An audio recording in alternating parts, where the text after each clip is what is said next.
Bienvenue à toutes et à tous, c'est Sébastien Bruno-Durand, le créateur du podcast indépendant Parlons de votre mental. Après une première saison avec 20 épisodes, avec des invités issus d'univers très variés, je repars à la rencontre d'incroyables personnalités qui, je l'espère, vous inspireront dans votre quotidien et viendront booster vos ressources psychologiques pour être performants dans vos réalisations personnelles, professionnelles, sportives et vous aideront à être bien dans vos baskets. Nos invités se livreront cette saison à un portrait chinois, parleront des actualités et projets qui les animent et des qualités mentales qu'ils utilisent depuis des années. Soft skills, confiance en soi, motivation, gestion des émotions, gestion des échecs, ainsi que leur capacité à rebondir pour toujours aller plus haut, plus loin, en étant toujours positif. Excellente écoute à toutes et à tous et découvrons avec plaisir notre invité du jour.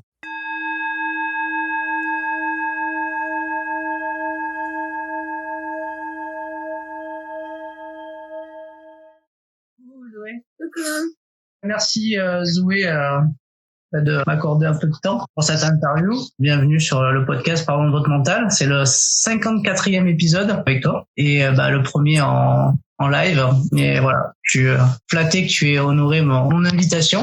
Merci à toi. Je pense qu'il y a des gens qui vont se connecter petit à petit. Et du coup, je vais fonctionner de la même manière que quand je procède pour le podcast, c'est-à-dire que je sais pas si tu as écouté quelques épisodes, mais l'objectif c'est de parler du coup de ton mental, de faire un peu une introspection aussi sur ton parcours. Et généralement le podcast commence toujours par un petit portrait chinois et tu as envie de te prêter à ce petit exercice. Ouais. Alors attends, je t'interromps 2 secondes parce que je viens de voir que Séverine est connectée. Coucou Séverine. Voilà. Hey, coucou. Bon, on va se prêter au petit portrait chinois. Ok. Si ça te va. Ah bah oui, on y va. Alors Zoé, si tu devais choisir une couleur, quelle couleur choisirais-tu et pourquoi? Le orange. Et quoi? Parce que le orange, en général, c'est considéré comme une couleur dynamique, créative, la communication et la bonne humeur. Voilà. C'est une bonne couleur, l'orange. C'est un peu une couleur d'été, ça. Ça fait penser un peu à l'été, l'orange. Tu devais choisir un livre. Tu peux en prendre qu'un seul. Alors, je sais que tu dois certainement lire beaucoup. Mais si tu dois en choisir un que tu gardes avec toi, lequel tu prends? Un livre. Ça, c'est un peu compliqué, hein. Mais je pense que je choisirais un livre qui s'appelle Soufi mon amour de Elif Shafak, je crois. J'arrive jamais à dire son nom. Et voilà. Ah oui, pourquoi? Parce que c'est une belle histoire. En fait, c'est une nana qui est bien installée dans sa vie, tu vois, et elle découvre un manuscrit du XIIIe siècle. Et c'est une correspondance entre un poète qui s'appelle Rumi, je crois, de mémoire, et qui rencontre un derviche, un des plus grands derviches. Et donc c'est juste toute une épopée sur le spirituel, l'amour, mais pas l'amour, une histoire d'amour, l'amour de la planète, du cadeau de la vie, de ta tasse. Enfin, c'est hyper beau. Et c'est le genre de livre que t'as pas envie de refermer quand tu le commences, quoi. T'as pas envie qu'il se termine. Moi, je connais pas, du coup j'irai. Je te le conseille. Vraiment. J'irai me l'acheter. Je mettrai sur la liste. La liste est longue puisque j'ai même celui de Séverine à lire. Je savais même pas qu'elle avait écrit un livre, mais du coup j'ai découvert ça avec Grégory Mouillin. Ma liste est très très longue de livres à lire. Si tu devais choisir une fleur. Oh, une fleur. Un tournesol, c'est une fleur. Ouais, un tournesol. Un tournesol, effectivement. En plus, j'avais fait des photos avec un champ de tournesol, il me semble, avec Séverine. Ouais, c'est vrai. Un objet. Toujours pas. Attends, ce qu'il y a Séverine qui marque toujours pas. Toujours pas quoi? Un objet, une caméra. Toujours pas le livre. J'ai toujours pas lu le livre, peut-être. Ah oui, on adore les tournesols. Une caméra, voilà. Ah oui, la caméra, forcément. Une innovation. Oh, une innovation? Je sais pas. Pas très innovante comme Nana. Tu devais choisir une planète. Laquelle tu choisis? La mienne. La Terre. Ok, on reste sur la Terre. Ouais. Le moment de la journée que tu préfères? La fin de journée, c'est l'heure de l'apéro. C'est pas le moment où t'es la plus créative, parce que souvent, en fait, c'est souvent ça, en fait. Il y a pas mal de. Je vais pas se mentir, j'adore la fin de journée. J'adore ces moments entre potes après où. Mais apéro, ça veut pas dire alcool forcément, hein, mais c'est ce moment où tu retrouves après ta journée de travail tes potes ou. Voilà, j'aime bien. Bon, à la fin, Séverine, là, elle nous met des chines, là. Alors, parce qu'on parle d'apéro, si tu devais choisir un alcool, lequel tu choisis? Le vin blanc, je pense. Vin blanc. Lequel? Ah, je sais pas. Si, attends, le Ubu numéro 4. Je me trompe pas, je pense. C'est le bal. Attends, le Ubu. C'est pas plutôt le. Ouais, en fait, ça me fait penser au bal des papillons et c'est peut-être Ubu, mais j'ai un doute sur le Ubu quand même. Mais bon. Le Ubi. Pardon. Le Ubi. Comme Ubi sans le C. D'accord, le Ubi. Exact. C'est une bonne bouteille et puis le bal des papillons aussi, c'est quelque chose qui vaut le détour en vin blanc. Voilà, bah c'est presque un petit liquoreux. Il est légèrement fruité et sucré. Bonjour les copains qui arrivent. Est-ce qu'il y a des gens qui arrivent là? Bonjour copains. Une qualité qui te caractérise? Une qualité qui me caractérise. Ça, c'est le genre de truc qu'on pose en entretien, donc 3 qualités, 3 défauts. Une qualité qui me caractérise. Je pense que j'ai plein de défauts, mais que quand j'aime à la muerte, quoi. Et ça, je pense que c'est une qualité. On a Séverine qui rajoute l'optimisme. Ah, l'optimisme. Éternel. En fait, c'est mon oreillette, elle met si je... Ouais, je vois qu'elle est taquée. La pièce de la maison que tu préfères? Ah. Dans la maison en général, tu veux dire, ou chez moi? Ouais, chez toi. Donc là, je suis pas chez moi, je suis chez mon beau-papa, mais c'est la cuisine que je préfère chez lui. J'adore sa cuisine. Pleine de charme, je sais pas, c'est la cuisine. C'est vraiment une cuisine à l'ancienne. Je suis dans une maison un peu de campagne, quoi. Et c'est vraiment une cuisine à l'ancienne. Avec des vieux meubles, une gazinière à l'ancienne. C'est un peu pittoresque. Ouais, c'est authentique. La saison que tu préfères? Ah, le printemps. Parce que t'as tout qui commence à refleurir, il fait doux, il est pas trop chaud, pas trop froid. Ouais, écoute, on a fait un peu le tour de ton petit portrait chinois et du coup on arrive un petit peu mieux à cerner ce que t'aimes et ton profil. On va parler un petit peu du coup de la thématique du podcast, c'est-à-dire ton mental. Et avant ça, en fait, j'aimerais qu'on revienne un petit peu sur ton parcours. Donc du coup par le jeu des questions et finalement de la petite bio que tu m'avais envoyée, du coup on peut retracer un petit peu ton parcours déjà au niveau de tes études, le théâtre, puis ensuite des courts-métrages, des téléfilms, des clips musicaux. Ensuite, tu passes derrière la caméra, premier court-métrage, etc. Tu pars à Barcelone. Ouais. Tu reviens. Du coup, tu te lances sur la série Voilà. Ouais, voilà. Attends, est-ce que je t'interromps juste pour dire bonjour, parce qu'il y a encore des gens qui arrivent. Donc, coucou Angélique, Anas, Le Saunier Jérôme, Fred Jans, bonjour tout le monde. Voilà. Bonjour à tous. Et du coup la série Voilà. Ouais. Derrière tu enchaînes aussi cette année là avec La Voix des femmes avec Séverine. Ouais, là avec La Voix. Ouais. Donc du coup tu as une riche évolution. Du coup si tu devais regarder un peu dans le rétroviseur, t'inspire quoi ton parcours? Mon parcours, qu'est-ce qui m'inspire? Il est assez atypique, tu vois, et j'en suis assez fière parce que je suis pas connue, quoi. Mais j'ai toujours travaillé, je travaille et j'adore ce que je fais. Alors, du coup, je continue. Du coup, ton parcours, il est hyper, il est atypique, mais du coup, j'ai envie de dire pas si atypique que ça, puisque finalement, il reste quand même dans le même environnement, c'est-à-dire où finalement tu vas concilier un peu plein de choses différentes, mais toujours un peu dans le monde du spectacle. Ouais, donc devant la caméra, derrière la caméra, l'écriture, donc j'ai envie de dire c'est un parcours très complet. Si tu devais en choisir un des 4 là, lequel tu choisirais en premier? Si je pouvais ne pas choisir, ce serait cool. Et si je devais choisir moi mon premier amour entre guillemets, c'est quand même l'interprétation, donc et au final, c'est ce que je fais. Ça va faire 2 ans que j'ai pas vraiment travaillé en tant qu'interprète. Ouais, je crois que si je devais en choisir, l'interprétation ou l'écriture, je sais pas. En vrai, j'aime j'aime tout. Donc, je pense l'interprétation en premier. Et ensuite, l'écriture. Est-ce que, donc, du coup, on va parler un peu de mental. Dans les 4, finalement, dans ces 4 missions qui sont complètement, finalement, un peu différentes, on aborde le côté un petit peu mental des choses. Est-ce que du coup ça t'a permis de développer des habiletés mentales différentes en fonction des postes? Ouais, en fonction des postes que t'as pu avoir. C'est-à-dire, est-ce que quand t'es comédienne, tu développes des choses un petit peu différentes d'un point de vue mental, quand t'es derrière la caméra? Oui, c'est sûr que c'est pas le même travail, tu vois. C'est pas du tout la même chose, mais enfin mentalement, quand je joue, je vais chercher des ressources qui me sont propres, que j'ai acquises, tout ça. Quand je passe à la réalisation, là, je vais plus m'occuper des autres. Et quand t'es à la réalisation, enfin surtout pour voilà, c'est beaucoup d'organisation, c'est beaucoup de d'écoute. Je sais pas, je crois que je réponds à côté de ta question. Quoi tu es le plus satisfaite? En vrai, de tout. Hein. J'ai pas. Si je dois réfléchir à tout ce que j'ai fait, j'ai pas de.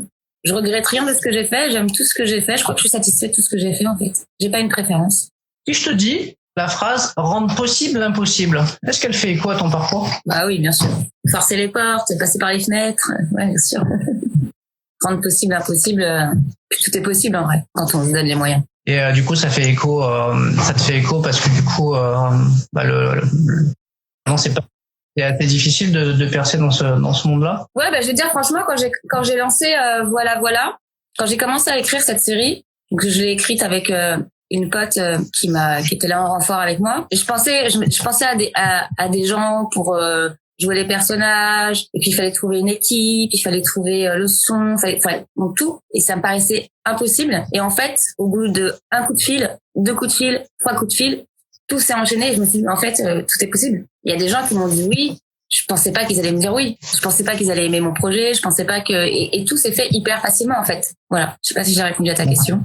Finalement, ça a été fluide, quoi. Finalement, Tout s'est fait naturellement. En fait, t'as une première personne qui a dit oui, et puis, plus les gens disent oui, et moins t'as peur, oui, parce qu'en fait, c'est de la peur. Et moins t'as peur de demander, et plus tu demandes, et plus tu t'aperçois qu'au bout d'une semaine, l'équipe était montée. Ouais, du coup, finalement, l'idée, c'est tout est possible. Finalement, c'est juste les barrières qui sont dans la tête éventuellement. Exactement. Et j'avais beaucoup de comédiennes et des comédiennes qui travaillent, donc avec des plannings chargés. Et là, faut que tu leur annonces qu'elles sont pas payées, que c'est un petit budget. Elles ont un planning chargé. Tu dis comment je vais faire pour réunir ces 6 personnes sur un temps réduit. Et puis au final, les choses se font, quoi. Ça, c'est super. On va parler, du coup, on continue sur le mental, hein, puisque c'est un peu la thématique, du coup, du podcast. Si tu devais définir ce mot mental, quelle définition, Zoé Tellier, pourrait nous donner de ce mot? Une définition du mental? Ouais. Une définition du mental. Tu peux le contextualiser dans ton environnement, quoi. C'est-à-dire, qu'est-ce que c'est avoir un bon mental quand on travaille dans le monde du spectacle, par exemple? Viser la lune, ça me fait pas peur. Ok. Une définition par une citation. On me l'avait pas faite encore, ça. Désolée. Non, il n'y a pas de souci. Après, le principe, c'est que chacun a une définition propre du mot mental, puisque chacun, derrière le mot mental, on retrouve certaines choses dans différentes.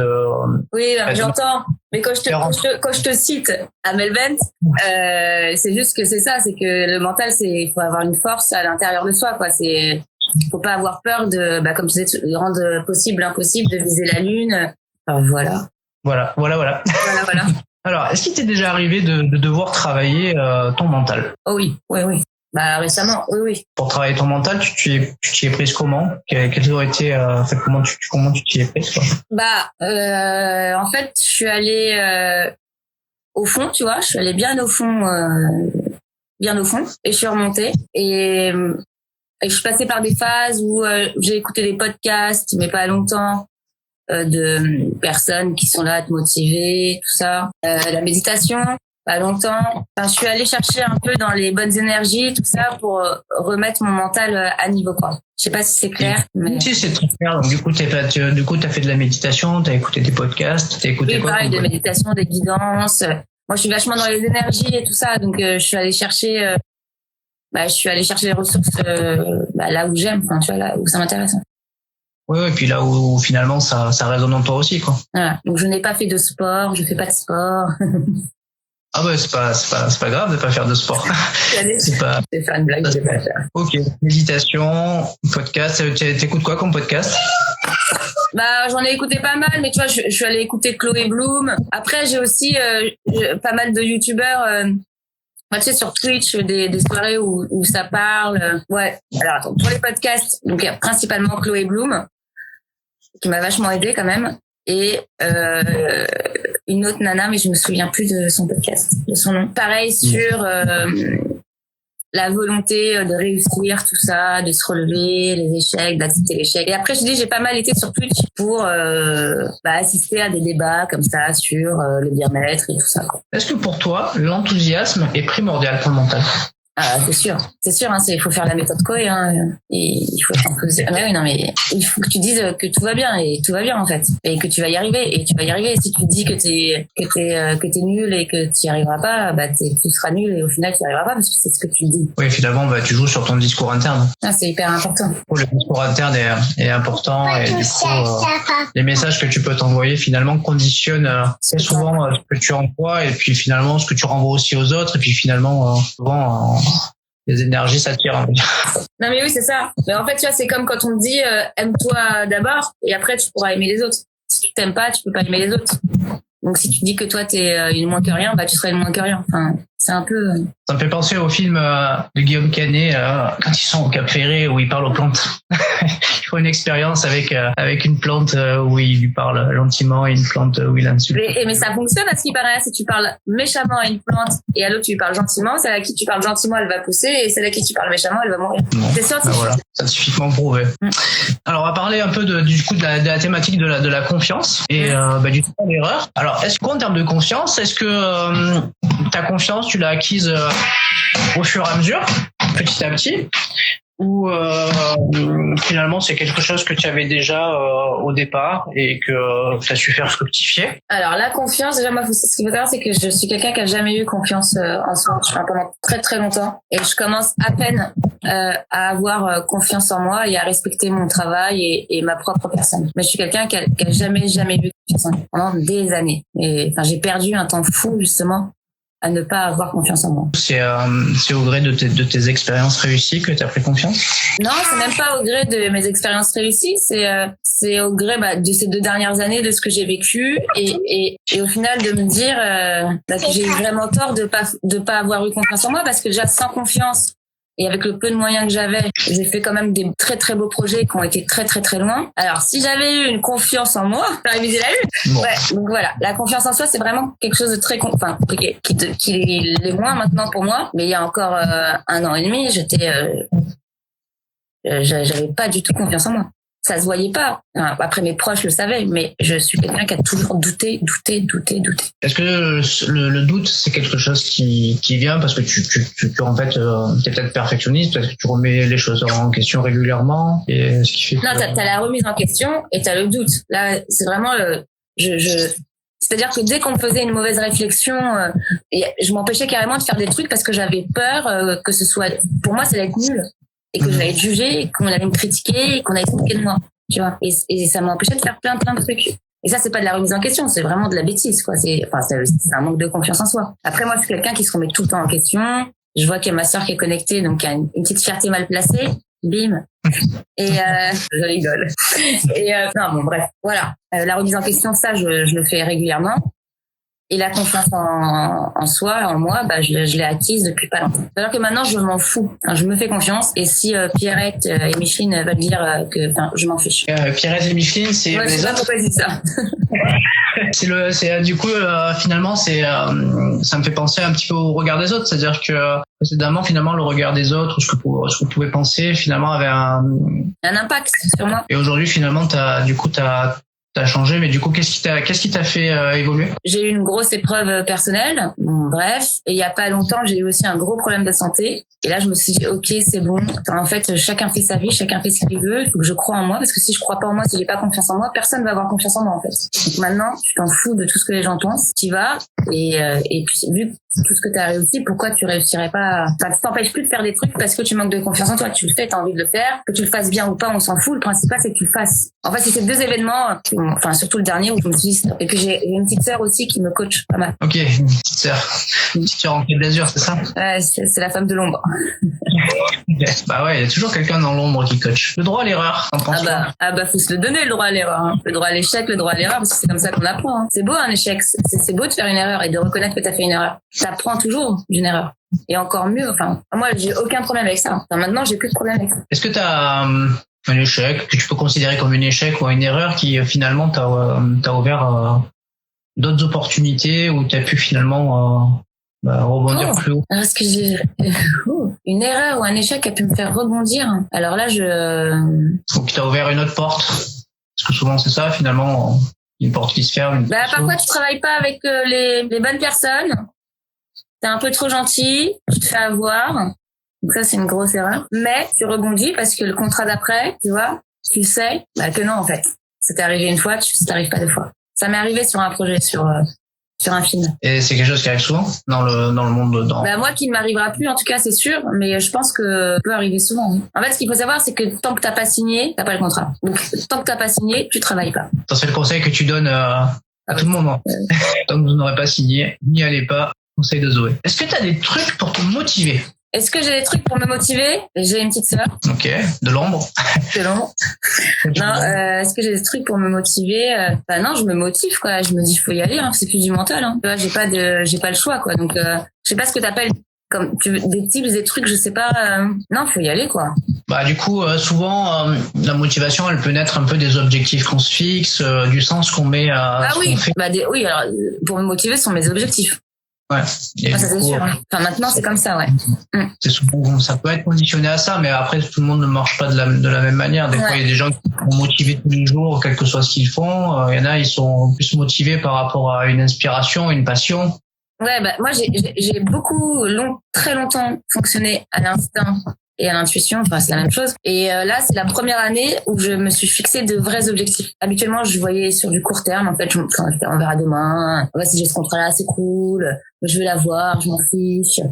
Alors que maintenant c'est non, je veux ce contrat, je me laisse tant de temps où je veux ce truc, je me mets des objectifs et j'y vais. La parole s'envole, les écrits restent. Et t'as Séverine qui dit, pour en venir au contrat, et même parfois quand t'as signé, c'est pas gagné. Ouais, c'est chaud quoi, c'est chaud. Bon après quand tu travailles avec des gens de confiance, une parole c'est une parole, non? En général. Ouais, alors on va rentrer dans un débat qui est trop que je ne maîtrise pas. Enfin tu vois que j'ai. Mais oui, normalement une parole est une parole. Normalement quand t'as confiance en quelqu'un, enfin oui, mais non. En fait, le business, c'est le business en vrai. En vrai, c'est vrai. Il faut restaurer un code d'honneur dans la profession. Oui, non, mais il y en a certainement un. Hein, mais alors, est-ce que selon toi, il faut un plan pour réussir? Là, je vais te dire oui, parce que c'est ma nouvelle façon de penser, mais et je crois qu'il faut un plan. Excuse-moi, je remets mes lunettes à chaque fois, mais parce que ça y est, je suis vieille. Bon, je vais garder les lunettes comme ça, ce sera. Si Laure, tu dis oui parce que je viens de dire je suis vieille. Ouais, je pense qu'il faut un plan. Je pense que c'est important de te mettre, donc du coup, des objectifs et définir les étapes en y allant mollo, tu vois. Mais je pense que c'est important. C'est un peu utopique de se dire que sans plan tu peux y arriver comme ça. Enfin, ça arrive tellement rarement en vrai. Alors il y a Laure qui répond oui et Laure qui dit non pour le plan. Ouais, voilà. Laure, c'est ta sœur, c'est quoi du plan, c'est ça? J'ai dit c'est mon coach, c'est mon agent. Okay. Okay. Bon, après des fois on peut avoir un plan, mais comme on dit souvent, le plan tu l'as au crayon et puis il y a toujours des remédiations parce qu'il y a toujours des difficultés sur le parcours. Oui, il y a toujours des modifications, mais c'est bien d'avoir quand même. Regarde tous les méchants dans les films, ils ont des plans machiavéliques.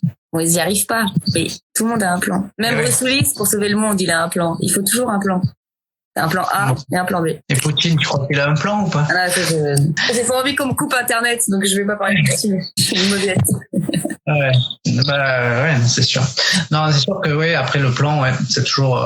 Mais bon, après, chacun a des visions un peu différentes, mais c'est vrai que en fait, souvent dans les interviews que je donne et que je fais, on parle de vision, pas forcément de plan, mais de vision, c'est-à-dire d'avoir une vision à long terme de qu'est-ce qu'on veut, la lune qu'on veut aller toucher, et c'est par cette vision finalement que ils se frayent le chemin en fait. Donc du coup. Ouais, mais c'est vrai qu'il faut quand même une ligne conductrice, tu vois, il faut savoir quand même principalement tes axes.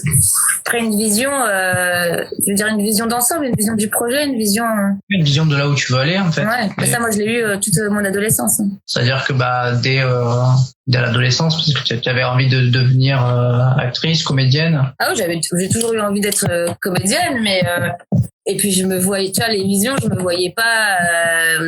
Je me voyais riche célèbre. Ce que je veux dire, c'est que non, mais par exemple, un exemple débile, tu vois.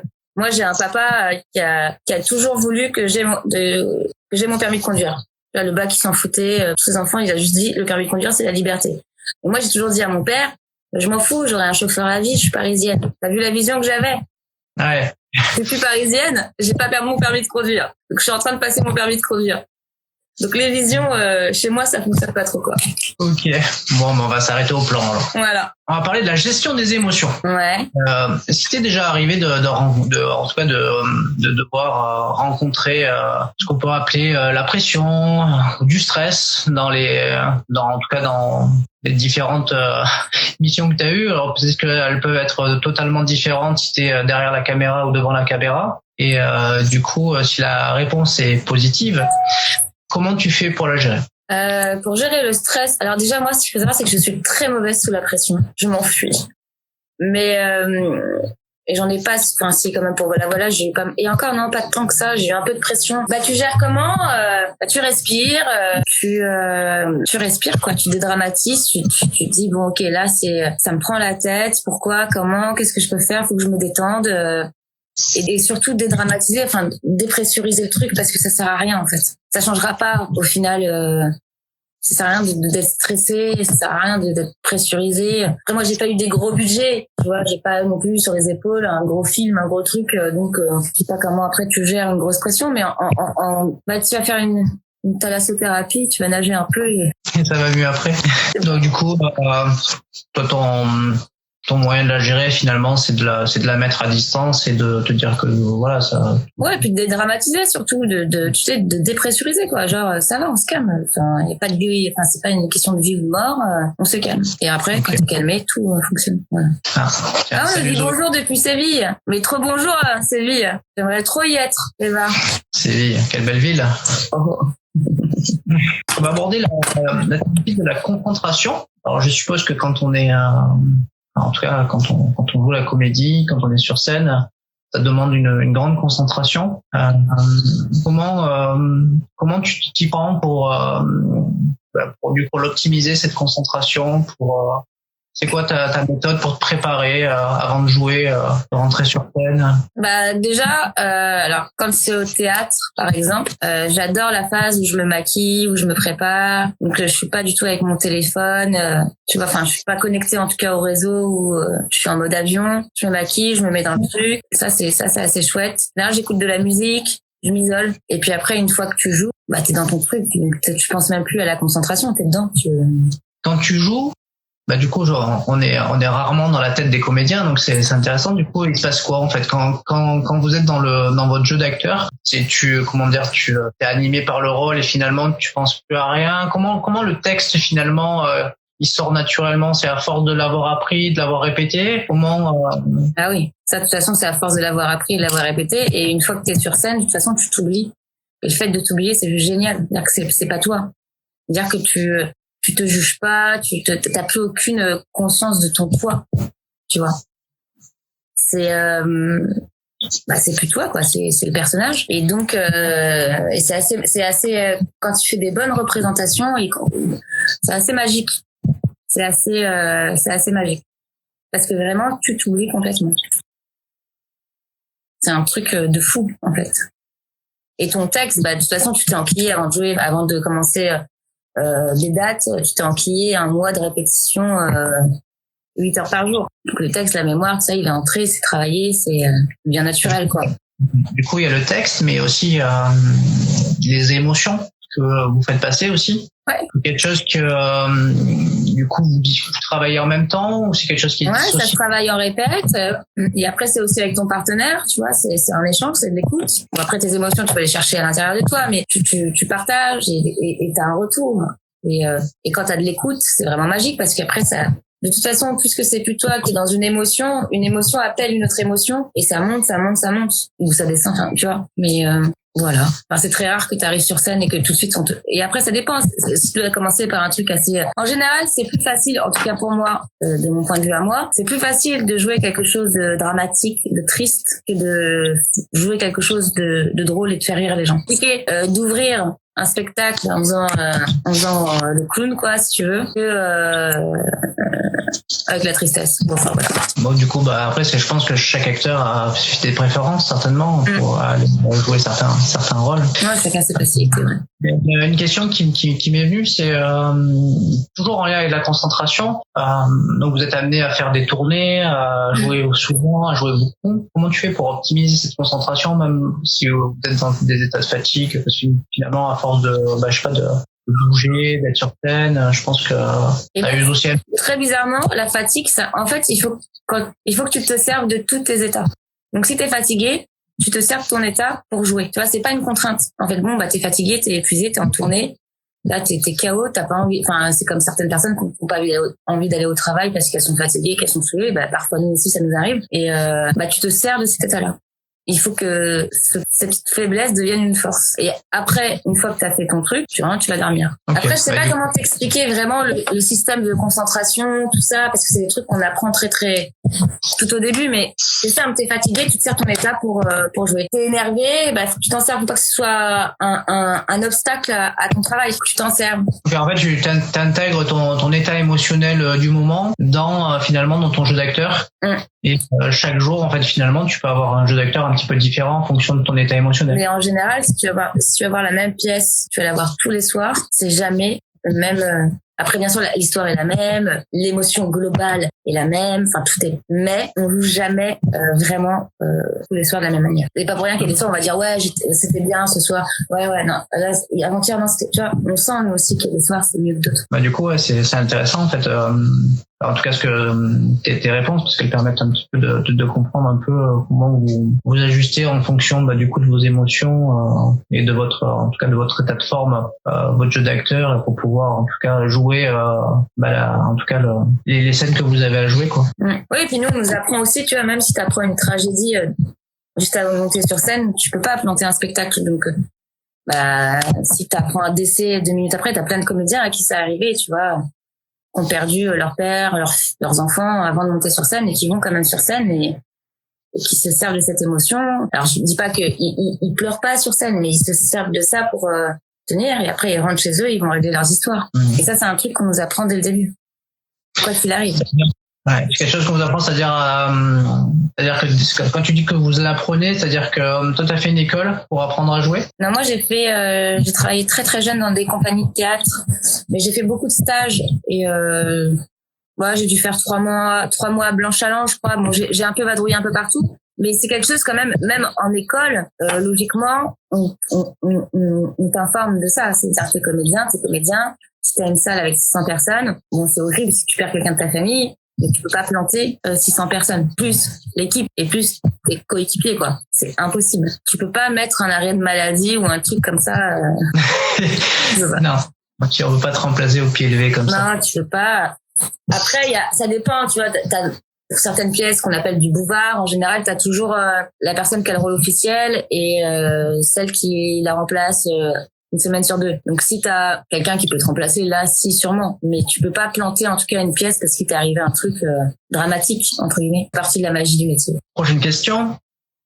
La thématique de la détermination. Et très souvent, je pose cette question parce que les réponses sont souvent variées d'une personne à une autre ou même d'une profession à une autre. Souvent, on dit que pour avoir une force mentale, il ne faut rien lâcher. Toi, tu en penses quoi? Alors, je pense que il faut rien lâcher, mais que par moments, c'est bien. De lâcher. C'est important aussi de lâcher. C'est-à-dire que tu lâches pas ton objectif, mais en chemin, tu vois, tu peux être fatigué et faire stop, là, je m'arrête parce que de toute façon, si tu forces, tu peux pas y arriver. Il y a un moment, il faut voir. Là, si je réponds à ta question. Si. En gros, si. En fait, parce que te disent les gens en général. Moi, ce que je te dis, c'est il y a des choses à lâcher quand même.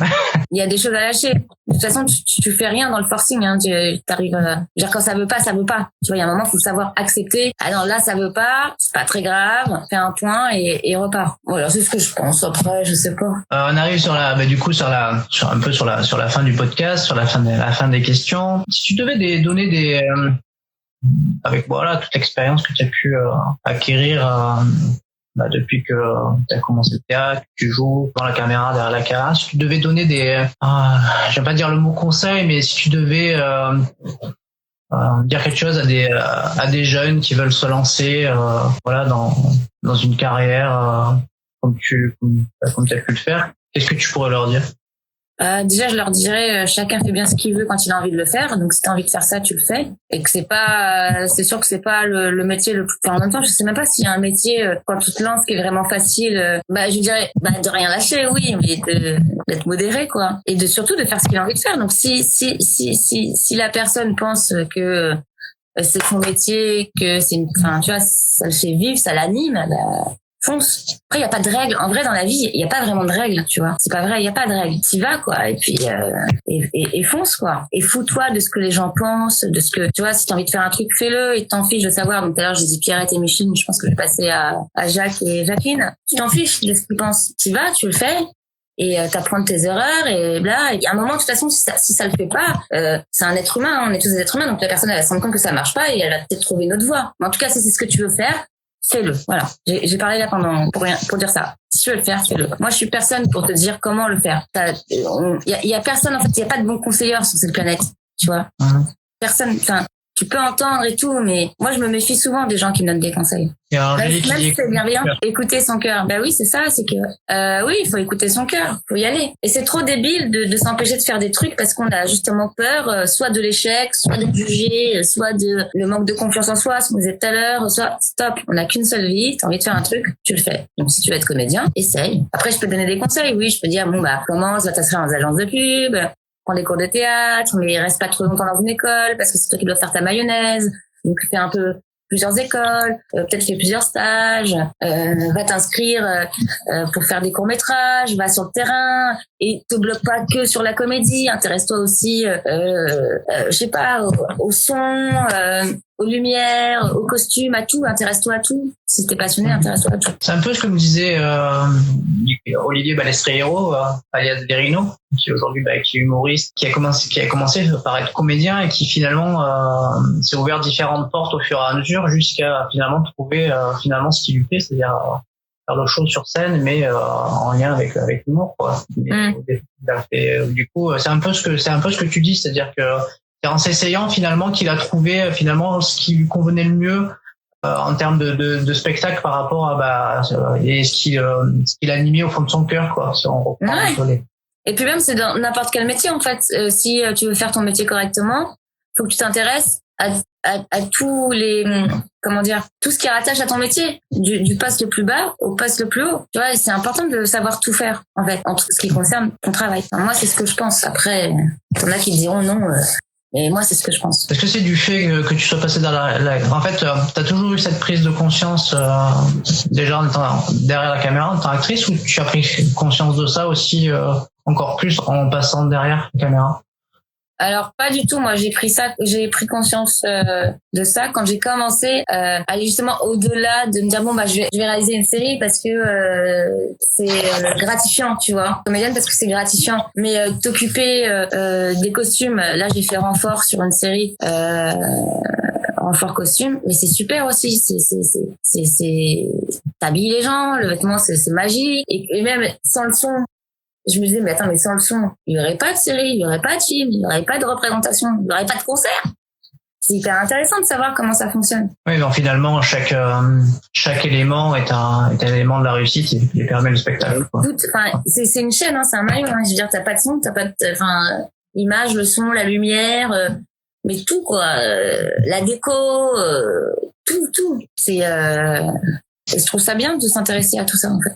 Et pas que de rester dans son petit truc. C'était hyper intéressant d'avoir un petit peu ta vision en fait par rapport à ça, parce que du coup c'est vrai que souvent on a un peu l'œil fixé sur le devant de la scène, c'est-à-dire ce qui se passe, qu'est-ce qu'on voit à l'écran ou qu'est-ce qu'on voit en spectacle, mais c'est vrai que finalement voilà, tout ce qui est derrière et qui va permettre le spectacle, souvent voilà, il faut l'avoir en tête, je sais bien. Et puis souvent en tout cas on le voit souvent, en tout cas dans les concerts de musique, où on voit souvent des remerciements qui sont faits à l'ingé son. Mais c'est normal.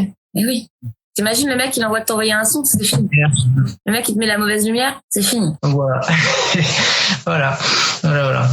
Et puis ça. Et toi tu vas pas travailler, c'est aussi fini pour lui. Je veux dire que tu vois, tous les corps de ce métier sont liés en fait. C'est vraiment, il y a personne qui est vraiment supérieur à l'autre. C'est-à-dire que Je veux dire, si le mec au son il est pas là, bah ça te plante un truc. Si toi t'es pas là, ça va planter. Enfin, quoi qu'il arrive, ça engendre trop de trucs. Ouais, c'est comme aujourd'hui. Hein. Normalement, on devait être sur plusieurs réseaux sociaux à la fois, mais finalement, heureusement qu'Instagram était là pour sauver les meubles et 1 sur 4, c'était... Bon, en tout cas, voilà, on est là. Ah, c'était bien. Ouais. Ouais. Allez, pour terminer ce podcast, une citation qui t'inspire. Alors, une citation qui m'inspire. J'ai envie de dire que la vie est une fête et qu'on a tous notre carton d'invite. C'est une super citation pour conclure ce moment, cette interview. Je te remercie beaucoup, Zoé. Bah, merci à toi. Pour accorder un peu de ton temps, parce que je sais que tu bosses pas mal. Peut-être un petit mot de la fin par rapport à, en fait, à ton activité du moment, La Voix des Femmes. Je crois que t'es en plein montage, c'est ça? Ouais, alors là, je suis en plein montage, mais c'est pas pour La Voix des Femmes. La Voix des Femmes, j'ai déjà fait un petit truc, mais c'était pour la journée du 8 mars où j'ai filmé une association. C'est Darwoman. Et justement, il y a des femmes qui ont eu des prix à la fin de cette journée. Et juste avant, tu avais le spectacle donc, de Séverine, La Voix des Femmes. Oui, c'était à Paris, dans le 16e, c'est ça? C'était, ouais, au théâtre de Passy. Et l'événement s'est passé à la mairie du 16e. Des femmes inspirantes qui étaient sélectionnées lors d'une sorte de cérémonie. Ouais. Des femmes inspirantes, exactement, qui ont été sélectionnées et qui ont reçu un prix. Après, donc, la remise de prix, il y a eu la représentation de La Voix des Femmes. Et c'est très chouette. Et donc, là, le montage sur lequel je suis, tout ça pour dire que c'est pour cet événement-là, pour l'association Darwoman. C'est super, en tout cas, La Voix des Femmes. Voilà, hein, moi, je soutiens à fond. Initiative de Séverine et de toute son équipe, hein, parce que finalement il y a plein de monde derrière aussi qui voilà. Oui, il y a plein de monde derrière elle, mais c'est vrai que ça, enfin, c'est elle qui porte quand même ce projet depuis plusieurs années quand même, et qu'elle se bat parce que c'est pas facile. J'ai l'impression que, après je veux pas parler à sa place, mais j'ai l'impression que tous les endroits sont pas encore assez prêts peut-être à entendre ce spectacle. Vraiment, c'est un peu compliqué pour Séverine, mais elle y arrive, elle lâche rien. Après, elle est bien entourée, ça c'est sûr. Ah, elle le confirme, c'est un truc d'équipe. Elle s'est entourée d'une bonne équipe. Ouais, ça va continuer, La Voix des Femmes. Ouais, c'est que le début. Là. D'accord. Voilà.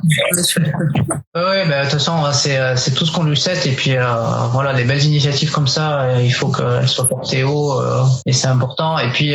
Mais c'est sûr, mais de toute façon, c'est sûr que ça va fonctionner. Hein. Moi, je te dis, elle se bat de vraiment, et j'ai rarement vu quelqu'un se battre autant pour un projet. Donc je dis, c'est-à-dire qu'elle y croit, elle le défend, elle aime profondément l'être humain et les filles, quoi. Et tout ça, et c'est que le début. Moi, j'y crois. Je mets mes lunettes parce que je vois pas. Oui, elle dit c'est la cause des femmes qui a encore besoin d'être entendue. Oui, mais c'est un travail d'équipe, mais ça, on l'a dit juste avant. Séverine, t'inquiète. C'est que là, j'ai juste fait une petite parenthèse sur ta force à toi, mais bien sûr que c'est un travail d'équipe. J'attends Séverine sur le podcast pour qu'elle nous parle de La Voix des Femmes, de sa détermination. Oui, et puis comme je disais tout à l'heure, c'est elle qui est le mieux placée pour en parler. Bon, voilà. Mais en tout cas, c'est un très beau projet et c'est un super travail d'équipe. Et voilà, il faut le défendre, ce projet, parce que c'est vraiment important. Pour conclure, un petit mot sur l'association dont tu es marraine. Et là, oui, c'est vrai qu'on n'a pas du tout parlé d'Ella. Et il y aura un petit mot sur cette association qui mérite aller sur leur site. Il faut aller sur le site d'Ella. Alors le site d'Ella, c'est ella.fr, il me semble. Attends, parce que alors là, c'est vrai que j'ai même pas. C'est assez compliqué de parler d'Ella comme ça sans avoir un peu travaillé, en fait. En tout cas, c'est une association dont je suis marraine depuis de nombreuses années. Je crois que ça va faire presque 6-7 ans. Alors, j'arrive pas. Attends, je dis ça. Dystrophie, ouais, c'est ça. Je suis dyslexique. J'arrive pas à dire vraiment le nom de. Les baskets et la maladie. Comment? Ah oui, ça c'est tes baskets et la maladie. En tout cas, cette maladie. C'est une des actions qui est soutenue chaque année. Exactement. Il y a aussi, on va faire des dictées dans les écoles. Enfin, il y a plein d'actions qui sont faites pour, déjà pour informer sur la maladie, pour mobiliser les gens et essayer d'avoir des dons parce que c'est une maladie qui est très très rare et qui peut toucher, qui touche beaucoup trop de personnes, en fait. Voilà, donc n'hésitez pas à aller sur leur site, à participer, faire des dons si vous le souhaitez. Faire des dons, comme Oulaga. C'est important. En tout cas, quelles que soient les associations qui œuvrent pour différentes causes, de toute manière, comme Voilà, j'ai beaucoup travaillé dans le système associatif et la part de dons est importante. C'est vrai qu'il y a les subventions de l'État. Ah oui, mais c'est important. De toute façon, si tu veux acheter du matériel médical, si tu veux aider, oui, c'est hyper important. Voilà. On a dit notre petit mot sur Ella, ça me tenait à cœur de dire ce petit mot. Bah oui, bien sûr. Ah oui, merci. Et Zoé, merci beaucoup. Merci à toi. Je te souhaite plein de réussite dans les projets à venir. Bah toi aussi. Au plaisir, en tout cas, de se voir physiquement à l'occasion sur Paris. Pour le prochain La Voix des Femmes. Ah oui. Voilà. Ouais, c'est très bien. Bah toi, bonne chance aussi, bon courage pour le podcast. Bah merci. Il avance bien, on regarde. Il avance bien, ouais. Cool. 54 épisodes et puis voilà, et puis un audimat qui monte régulièrement et qui atteint quasiment les 10 000 écoutes, donc on avance bien et puis faut continuer. Et puis il faut travailler, il faut avancer.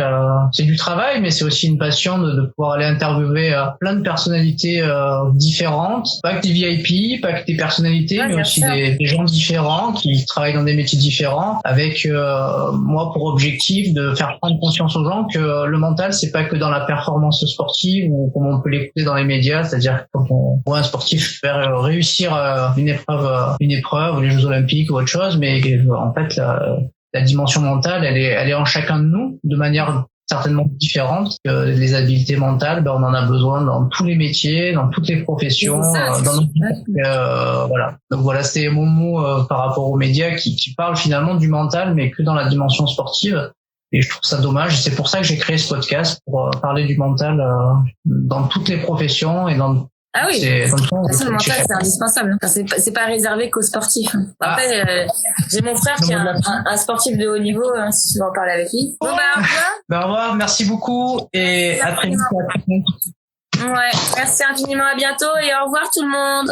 Au revoir et merci, à très bientôt. Et en tout cas, merci pour votre écoute et puis à très bientôt. Si vous avez des idées de personnes qui pourraient être inspirantes, que je pourrais aller interviewer, n'hésitez pas à me contacter pour me faire part de vos bonnes idées, et je vous dis du coup à très bientôt. Si t'es arrivé jusque là, c'est que cet épisode t'a certainement plu. Alors, merci d'abord pour ton écoute et ta fidélité, et pour te remercier, je t'offre un cadeau. 30 minutes de coaching avec moi pour t'aider sur le sujet que tu souhaites. Pour obtenir ton cadeau, laisse un avis et un commentaire sur Apple Podcast via iTunes et fais une copie d'écran, tu me l'envoies, je te la partage dans la foulée sur mes réseaux sociaux et je te contacte également pour que tu me parles de ton mental. Bye bye à toutes et à tous, on se retrouve très prochainement pour un prochain épisode.